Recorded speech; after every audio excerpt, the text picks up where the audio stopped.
During those long isolated days in lockdown, staying at home and being socially isolated, wherever you are in the world, it may have become quite common for you to have a drink to mark the end of a long day. Guess I can't complain. Everything's perfect here.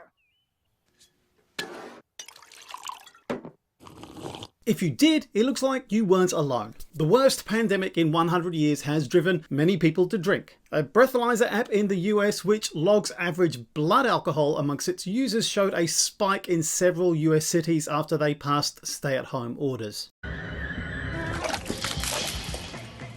I think somebody needs to go home. And alcoholic drink sales have shot up around the world, even being labelled as essential items to make sure that supply chains were maintained and that the wine, beer, spirits, whatever form the alcohol took, could still make it through to the shops to be bought and taken home to be drunk. Either in your home alone, with others in your home, or having drinking parties with other people on Zoom or other social media connections. Maybe you're one of the many people who don't usually drink who carried on quite happily like that. Or maybe you started again after a period of abstinence. Or maybe you cut down because drinking is a person-to-person social thing for you. Maybe social Zooms is where you drank. Or maybe you drank because you were bored or to mark the start of the weekend. So many reasons why people stopped, started, increased, decreased, or maintained their drinking, or altered the pattern of drinking even if the amount stayed the same. Here's a little insight from a brief Twitter poll I ran earlier this week where 700 people responded. 21% of people had their drinking decrease during lockdown, 38% said it increased, and around about the same proportion, 41%,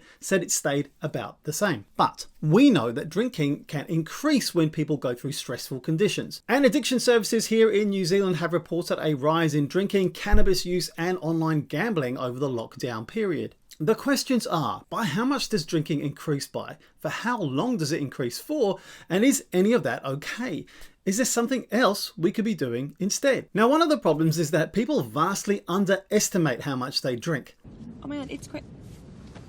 Hey, buddy. How you doing? I'm good. I'm so much more relaxed. While it may not constitute binge drinking to consume 2 drinks a night, that amount does increase our risk of getting sick in a number of different ways. People who are having more than a glass of wine, and not one of those big ones, are actually increasing their risk of severe disease. And in a way we can't exactly quantify it until it gets to be too much, and then you become ill. So even if you are drinking to take the edge off your anxiety or your boredom, or to connect with others over video calls on a Friday night, it's important to remember that the more you drink, the more likely you are to drink. And the risk is that as we increase our drinking, we run the risk of increasing our set point, or what we now think is a normal level of drinking. The 1 glass can turn into 2 glasses almost every night, and perhaps more. And this might then normalize a habit that we find hard to break when the lockdown ends. Drinking more heavily might also make us a little bit less careful or responsible about things like hand washing and physical distancing. So yes, alcohol can help in the short term. It's a culturally acceptable way to unwind and relax in many places and societies in the world. It's one of those things that many people just do. But it's also not very sustainable as a coping habit, because every time you go to have another drink, you get a little less benefit. So what can you do? We've injected a chip in you that detects the slightest presence of alcohol in your blood. You see, Duffman cannot drink. One of the things it's worth remembering is that it's good to diversify the ways of coping that you have in your toolbox. One of the things you need to think about is your reason for drinking. It's not particularly great if it becomes your primary way of coping, because for some people and in some places, this kind of life that we are unaccustomed to could be going on for some time. Some people found that performative boozing, pouring a drink at 5:30 p.m. to try to mark the evening that had started, actually didn't work for them in the end. Author Mary McFarlane found herself doing this. After taking a few days off alcohol to recover from a bad hangover, she decided she liked how she felt and carried on not drinking. It's not like she's given up forever. She was planning to have some champagne to celebrate finishing the draft of her latest novel, but then she planned to go back to her reduced drinking habits.